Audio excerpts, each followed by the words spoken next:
Hello and welcome to Mostly Minnesota Music Podcast Edition. I'm Ann Tracy. I'm here with my co-host, Heather Baker. Yes, and we're very seasonal today. We have some very seasonal guests today, and I'm excited about it. We have StoryHill, and we have Chris Cunningham and John Hermanson. Hello. Hi, thank you so much for joining us. Thanks for having us. Yeah, and you guys have been around. I'm not sure where to start, if to start back here or to start up here, because you guys have been around for, I think, 31 years.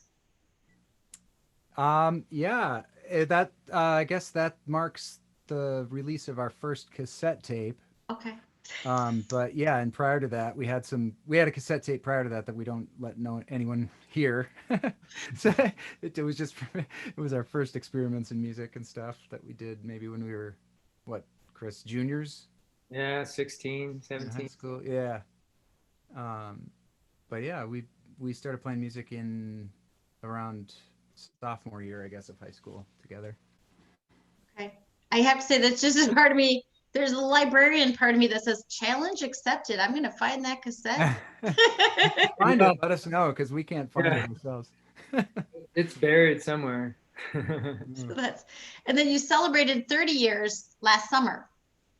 Right. Our manager Jim Coates, whom you probably connected with, yeah, he looked ahead in 2018 and pointed out that 2019 was going to be, a historic year for us, like marking 3 decades of officially making music together. So yeah, it was a good, he put together a whole like experiential event to celebrate Road our show, yeah. It seemed like it was a whole weekend. yeah, Yeah, more of a week. yeah, 4 or 5 days, something. And we had people came in from all over the country and actually some from Argentina even. And Wow. we took them Yeah. all around to places that we had written songs about. So we went over to Butte, Montana, where Our Lady of the Rockies is standing up there on the Great Divide, and we wrote a song about called "Mary on the Mountain" about that. So we took the tour up there and went through there, and That's a big statue. If you didn't know, it's yeah, kind of a historic landmark. yep. Well, I think I saw the picture on your website. So now it's kind of clicking a little bit better for me too. That's fantastic. Yeah, it was fun. And we went to all the rivers that we not all of them, but we've written a lot of songs about rivers, and we went to as many as we could get to reasonably, and yeah, it was fun. That's a Yeah, so fantastic. Jim kind of designed it based on some of our more fan favorite songs, and Hmm. we could have kept going, like Johnny said, for quite a while, but yeah, it turned out great. Well, now in retrospect, like every other day, you must be so thankful that you did that last summer. Yeah, right. Oh my gosh, yeah, it feels like it was 10 years ago now. Yeah. Yeah. So that's, which kind of, I mean, there you go, 30 years and 2 minutes there. But I really want to talk about your latest release, which is really a holiday album, I should say. Right. Yeah, that was another one of our manager's ideas that we recoiled at first, just thinking, there's plenty of Christmas music out there, and then we sort of dug into it and just kind of, I guess, found a way to make our own record that was Christmas, related. We have some kind of, um, I struggle to figure out how to describe our sort of spiritual beliefs, but there we didn't want to make a record about Santa Claus because that's not really what Christmas is about. And then for us, ultimately, or that's not the compelling thing it's about. And we also didn't want to make a record that was about like Jesus is the only way, and um, a highly kind of, I guess, religious record.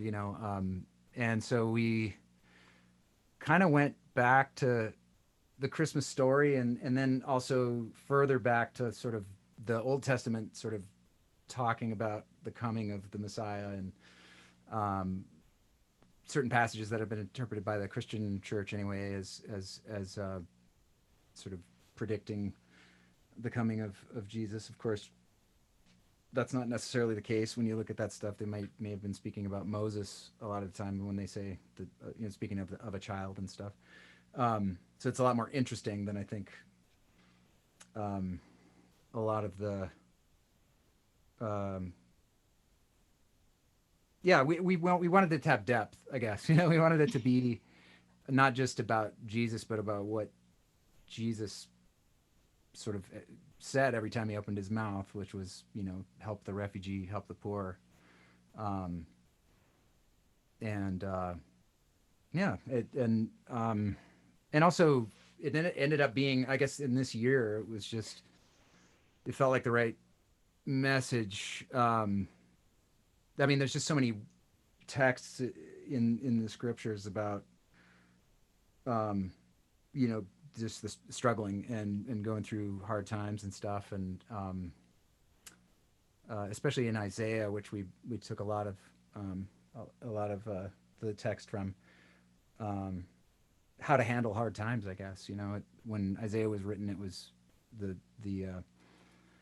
Hebrew people were almost obliterated. There was only two of the tribes left, and then later in that period of time, they were completely in exile, and it wasn't a very secure feeling society, I think. But even so, the call from Isaiah was to like help the poor and treat the refugee as your own. And so some of the songs on the record are not Christmassy. They're more related to that message, so they connect in that way for us. It's kind of nice to be. I was earlier today, Heather and I were talking. I was talking about some of the stuff that's happening in Ethiopia right now. You know, so I think that that is a time. I mean, to look at back and see what had happened to, you know, before and what's happening now, and what lessons can we learn. You know, and I think that in their album, there's kind of a feeling of that. You know, you know, especially if you live in the Midwest, especially here in Minnesota, you know, it's dark by 4:15. You know, all of that is the dark time of the year, and it's a dark year, which makes it also to have the music. Your music is very, very soothing, but there is something that kind of, you feel like it's a movement up, like we're moving to something better. Yeah, I agree. It's a good way to put it. You know, some of the themes include just like just the challenge of living, the various kinds of challenges of living, but then, you know, pointing towards messages of hope, and, you know, things are going to work out. And some of the music was designed that way too. We found ways to make the music, you know, non-depressing, like it's pretty uplifting in a way, or soothing, as you say, a lot of it.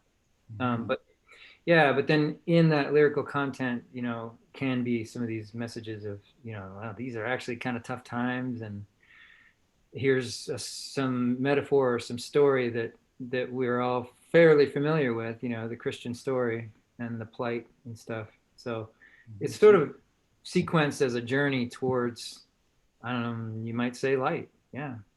You know. Here's hoping. I mean, that's, and now when did you start writing? I mean, I'm under the belief that some of this sort of started last year and that you recorded maybe this summer, but how much of the work, the artistic work, the creative work of writing the songs happened kind of before 2020 as we now know it, you know?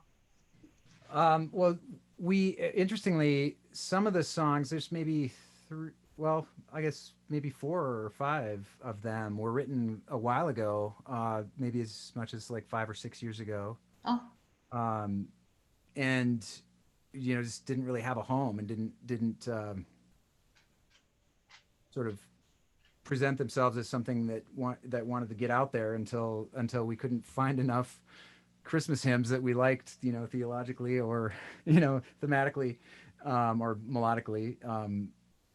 So we started basically, actually the first session that we sat down to work on "Lo, How a Rose is Blooming," because it's a song that we both really like and knew we wanted to have on there. And it was June 21st of last year. And so first day of summer, and I could say summer solstice. Yeah. yeah, as we started playing in Chris's living room, the snow started falling, because out in Montana, you know, we're up at a little over 5,000 feet here, I think. And yeah, by the time we were done, there were like 2 inches of snow on the ground, and it sort of felt like, oh, this must mean we're on the right track, you know, like we brought Christmas to the valley early.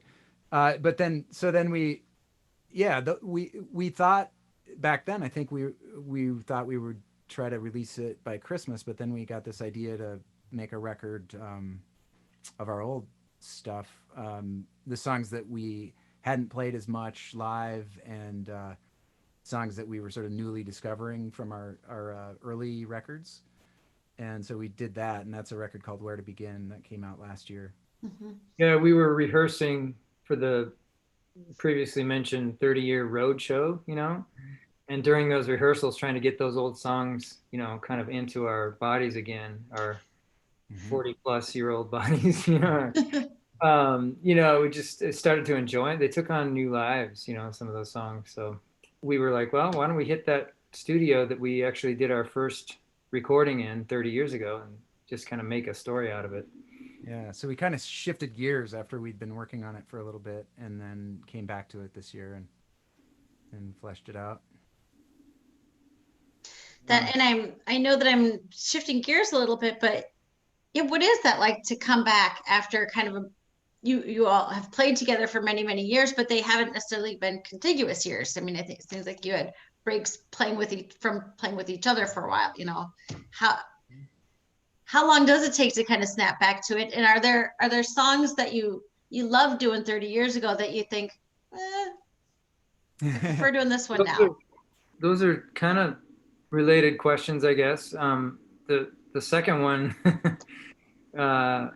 yeah, there's a few songs that we just can't really resonate with anymore, so we just don't think about them, and I actually maybe even forget about them. Don't remember, and they may live on old records and stuff, but we don't really, we just don't go there. We have so much stuff after this much time, so much material. But yeah, as far as like playing together, it's just gotten better and better, over the past few years, for whatever reasons. It's just, it's kind of like second nature, it doesn't take us long. In fact, we played last night for a private thing. It was super fun.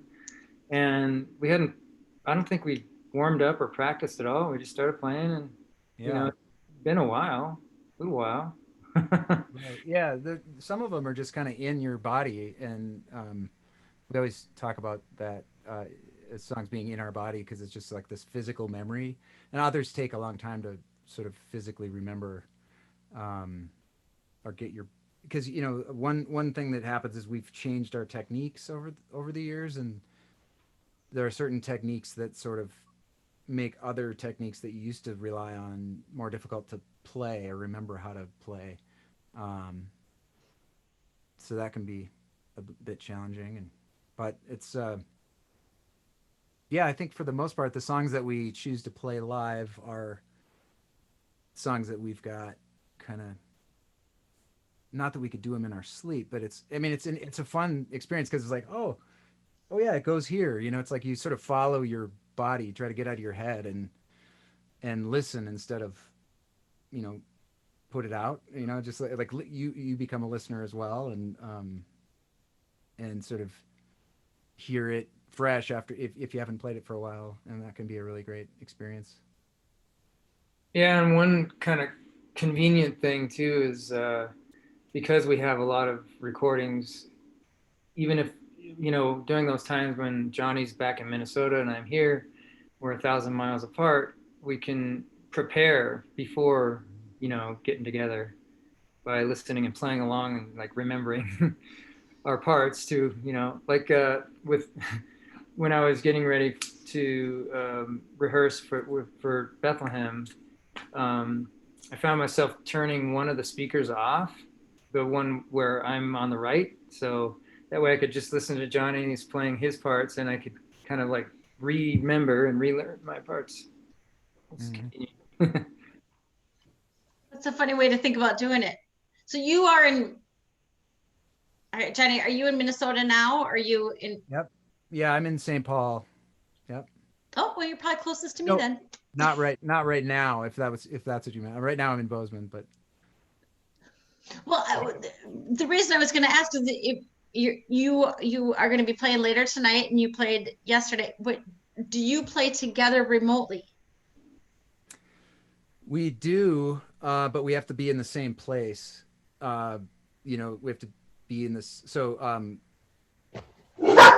we can't yet. There's no technology yet that allows us to play at 1,000-mile distance, which we researched thoroughly at the beginning of this, Right. and realized it wasn't going to happen. The latency is just too. So you could. Now I'm slipping into my day job so you could be in the same town playing remotely, but not. Is it literally the Right. distance of it? Okay. Yep. Yeah. For certain software, there isn't even. Yeah, I mean, it's hard to. There are products that do that, but we're not using them. We're in the same building. Yeah. But so we're On using the same system. Same network. Yeah. I just hoping you had some great answers that I would be able to share with Yeah. folks. It's so I won't ask anymore because I find it deeply fascinating, but a lot of people might not. But it's funny how we've adapted in lots of different ways. Right. Yeah. It's been kind of cool to see that, just how people have risen to the challenge, and I think it'll speed along the advancement of these technologies. In fact, the streaming software we're using now is just way better than what we used, before this whole thing. Yeah.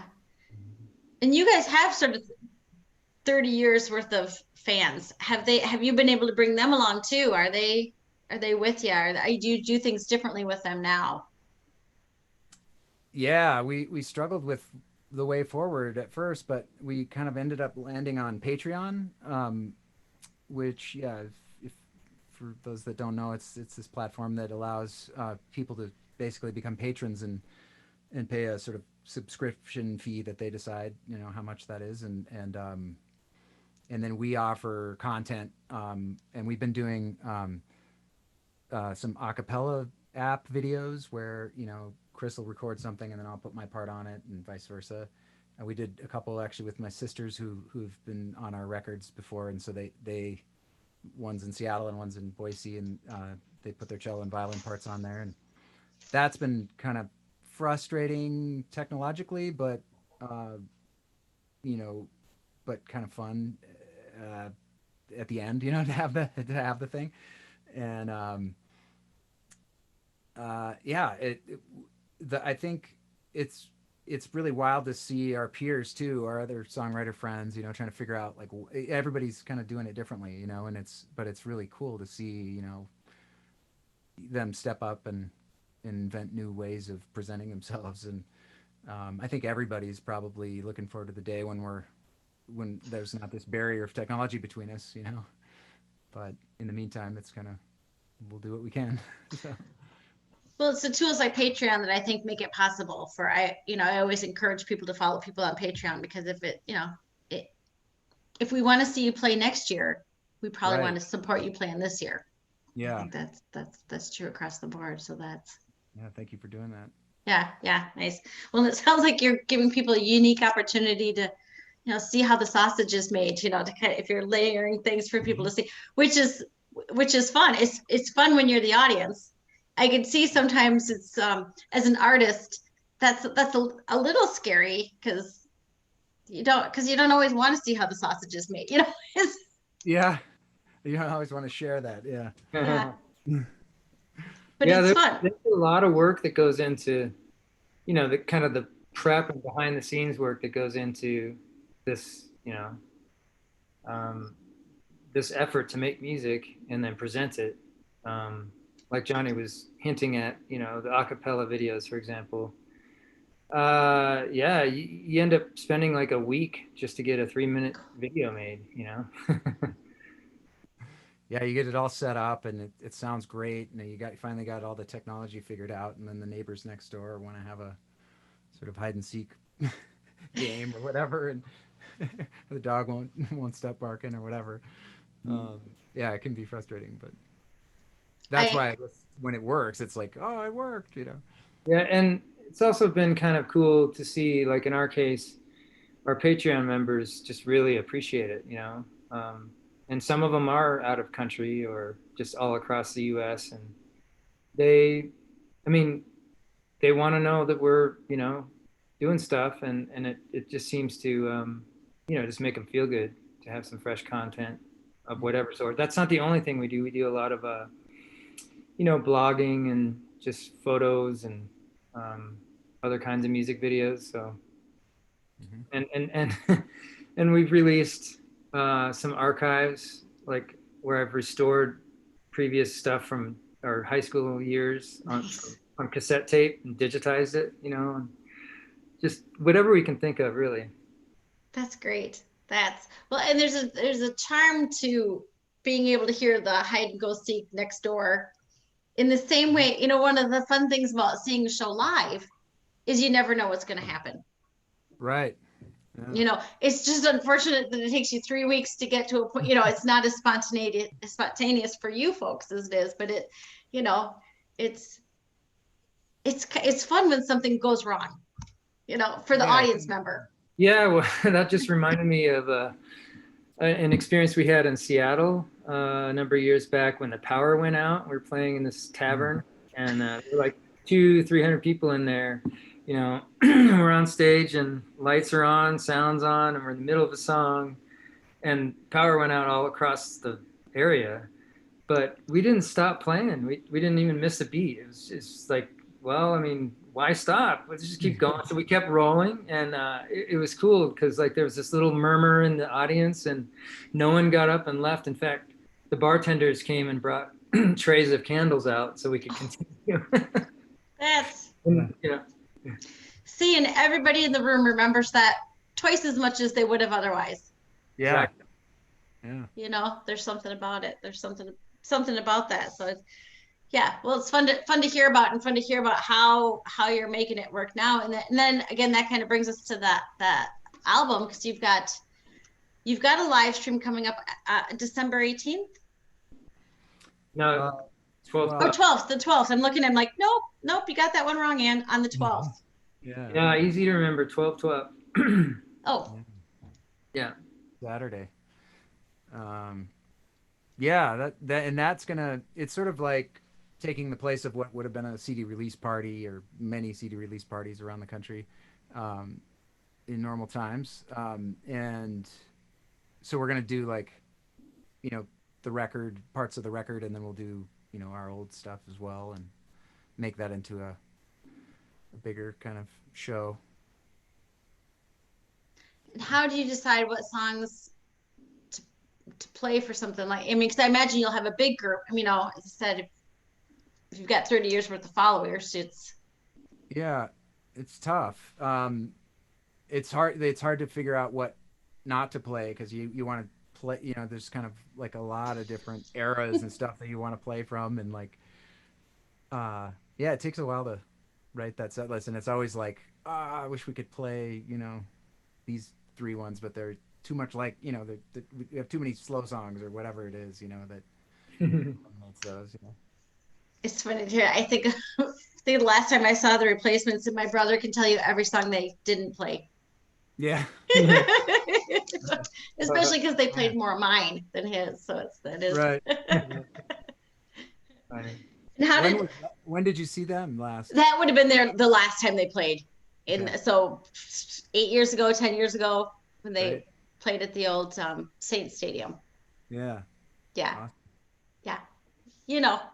It is funny how you remember because again, they have 30 years worth of, I remember going to see them at High School Mixers. So it's the same. Yeah. Yeah. Wow. That's great. Well, it's fun. So it is funny because from that perspective, I can think about, it's fun to see people that you saw back in the day. So I imagine people love to hear the vintage music from back in the, you had a couple of high school pictures with that. It's just. Right. Well, that's another thing that, this year we had planned to do our StoryHill Fest, we call it, which we used to do annually, and we put on probably close to 15 of them over the years. Most of them in Minnesota, but they actually began here in Bozeman up at a lake that my wife and I got married at, and we had music for a couple days, and Johnny was there, and Johnny played. He'd written a song for our wedding, and and it was just this awesome, sort of beautiful mountain experience, right? So, and everyone enjoyed themselves. So, the idea was born out of that, it's like, well, let's just do another sort of wedding type thing, but charge an admission fee and host a little music festival. And it evolved quickly into inviting, like, who should we bring? Who should we invite? So it's not just us, but we called Right. it StoryHill Fest. And then we were on the road so much, meeting all these other great singer-songwriters at folk festivals and stuff. So it was no problem. In fact, eventually we had to get really cautious, or sort of just like use discernment about, when we're going to accept invitations, and how to put together the rosters. But we had a great lineup for this year going, and of course things changed, and all these people had prepaid because they love it. They love coming to spend the time together, and they make friends. Like Yeah. our fans make friends. In fact, a lot of our fans meet their life partners and stuff. Yeah, it's pretty neat. That's been one of the coolest things is just seeing, yeah, because we have all these different eras of fans that have seen us in different places and stuff, and then they get to know each other. And like we used to not, I mean, if it were up to us, we wouldn't ever take a break during shows, but then we realized a lot of times the venue wants it, and then you look out and you're like, everybody's just enjoying this. Like, hey, you're here. I haven't seen you in 10 years or whatever. And you get to see all these reunions happen. And it's just a really great feeling. It's like, if nothing else, that's worth it. Well, and that's why it makes so much sense for you guys to do a holiday, to do a Christmas album. And you are the soundtrack to so many people's lives. Yeah, wow. I suppose, yeah. Well, that's what we hear sometimes. It's pretty cool, and yeah. So. So with that, with that in mind, and you've talked a little bit about some of the songs that you've chosen for this Christmas album for Bethlehem. How do you choose which songs to put on the album? Oh, well, in this case, yeah, it was kind of like what we ended up doing was, we, like Johnny had mentioned, we really wanted to make our own record and our own take on the Christmas story, and the Advent season, just leading into the, so thematically and theologically, it all kind of had to line up. And another aspect of it was we didn't want to, we ended up looking for more obscure hymns and things that were in the public domain, so we could, play them without paying somebody royalties or getting into that kind of, spaghetti can. And but we also wanted to include some familiar songs, so it was just this mix of like originals, or songs from one of Johnny's solo albums that's all about Isaiah. Well, it's called Isaiah, and about, again, just kind of the Advent stories. And I don't know what else. Yeah, there was just kind of a moment where I think we had like 6 songs, and we were like, oh, we just can't find, and we put out emails to all of our friends and just suggest some Christmas songs and we just couldn't find them. And then, yeah, it just kind of dawned on us that, we've got, there's these songs that are back there that kind of aren't necessarily about Christmas, but they really speak to the things that we're speaking to, or that these other songs that we chose are speaking to, and they totally fit, and it just felt like it was just a great moment where we just, and then some of them, then we were able to make a Christmas verse, and it made sense in a way that was like, oh, that's the song. It's like I don't know what we were thinking before, but now it makes sense. And then sometimes, well, in one instance at least, we we really love It Came Upon a Midnight Clear, the text to that, and we just weren't crazy about the melody. It's a fine melody, but it's not like it didn't sound good. Sing it together very well. Yeah, I mean, it's actually a pretty cool melody, but it's I don't know, it sounds dated or something, or there's something weird when we did it, and so we just were like, we agonized over that for a long time, and then one time we just sat down and started playing and took the words and wrote our own melody for it, and then we scrambled the verse order around, and it almost seems like it's a more natural, like I actually kind of wonder now if the song started with verse 2, because verse 2 sounds like the first verse to me. Mm-hmm. I Yeah. like that version of it. I like the original one too. It's one that I've always liked that song. But yeah, I liked hearing it. It is a nice version. It's just very peaceful. As I said, very peaceful. There's a very peaceful vibe for the whole. Awesome. Yeah, I love it. To me, it's a little more on the Dylan-esque kind of delivery. It's a little more folkified. You know, it feels like a song instead of a hymn. Mhm. And then we also sort of spliced in, if you notice, the Glory Hallelujah chorus part. Mhm. Yeah, so it's been cool to take some, you know, artistic liberties. Another one was Silent Night. We were assuming that we were going to get to that at some point. The original was like, oh, we're going to do this a cappella when we go record at the Sacred Heart in Duluth, which has this, you know, amazing acoustics. Mm. But we didn't do that. So when we got back here for our last sessions, yeah, we just were jamming, and we found like this great way to sing Silent Night our own way. Mhm.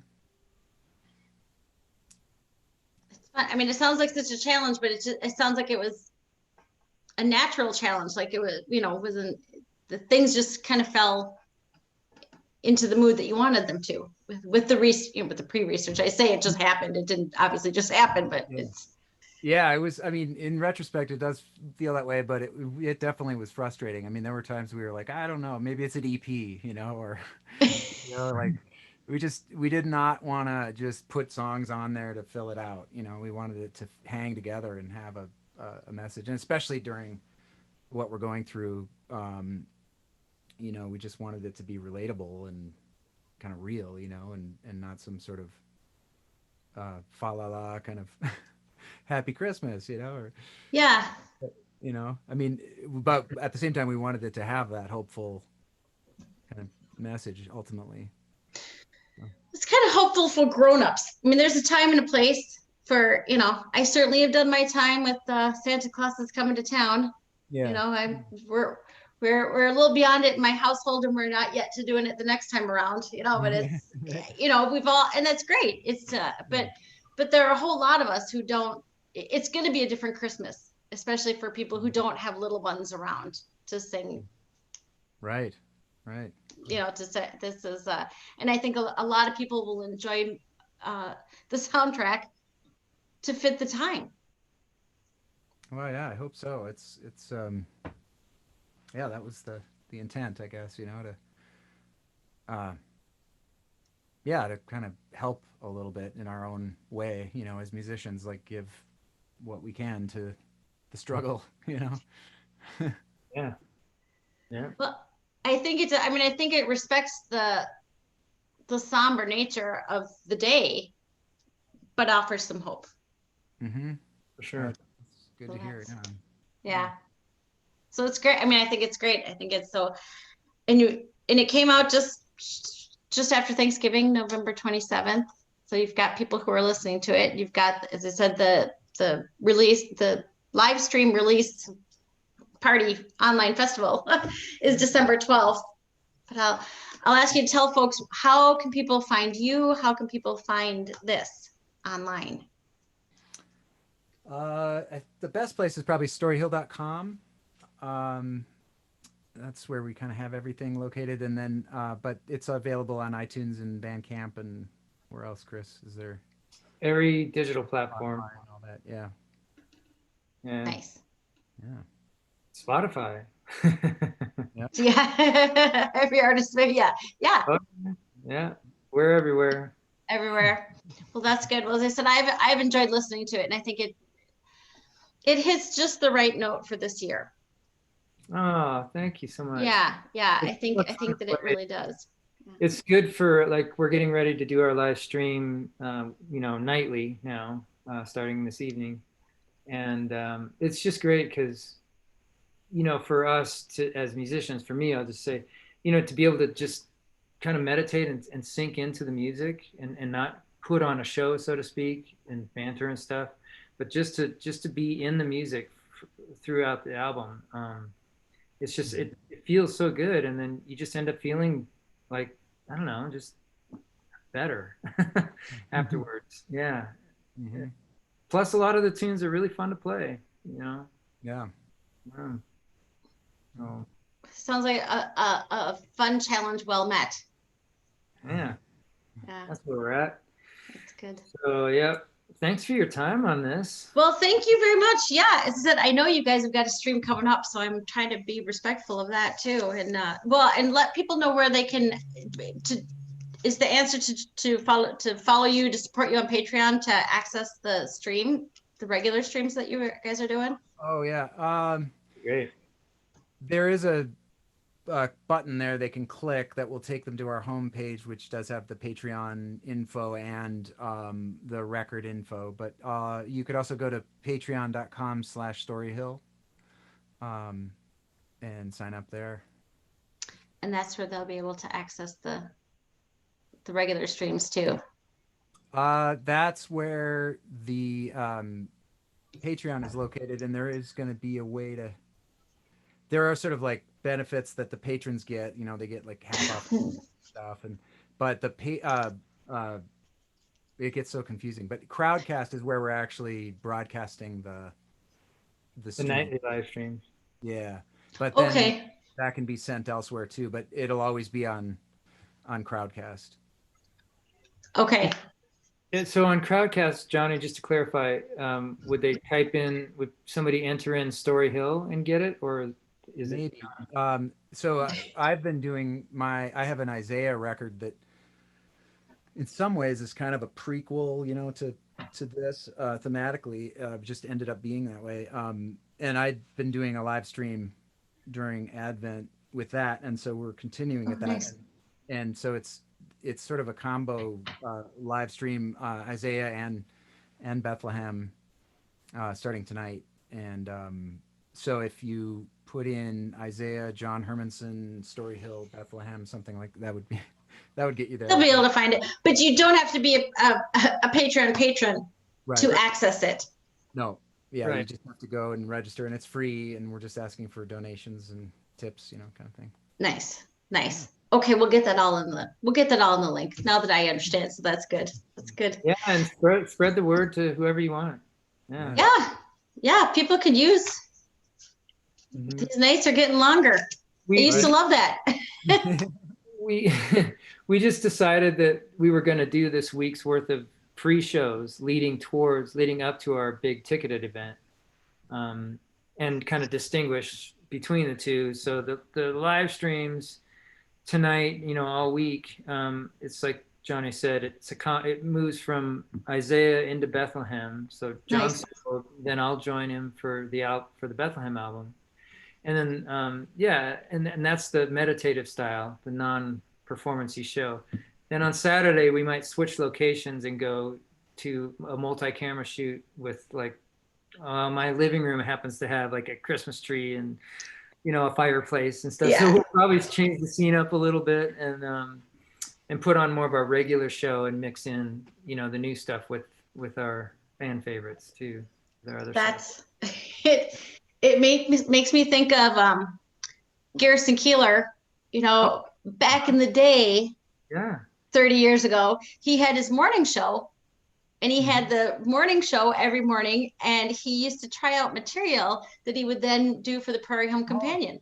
Oh, I didn't know that. That's interesting. Well, my parents are big fans, and we'd listen to it on the way to school, and Yeah. then very often we'd go and see him on a Saturday night, and you'd say, "Oh, so he decided on that version of the joke."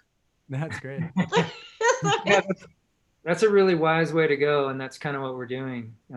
It's just to get it in us during the week so that we're, like Johnny said, we're just not thinking about it, we're out of our heads and we're just playing the music. Well, and I think it's fantastic that people can join you for it. Yeah, I mean, that's on the one hand, why not? right.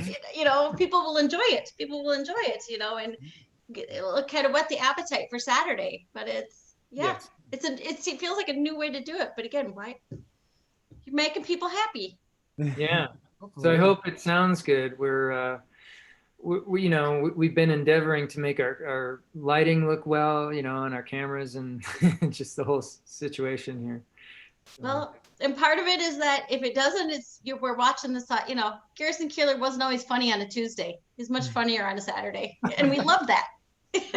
Yeah, you like to see the whole thing. Yeah. Yeah, I like to see it, man. So, well, I'm gonna let you guys get ready for. Thank you for introducing Bethlehem to the world, and thank you for talking to us. And yeah, Our pleasure. Thanks for having us. look forward to Saturday. What I'm choking on is Saturday really the 12th?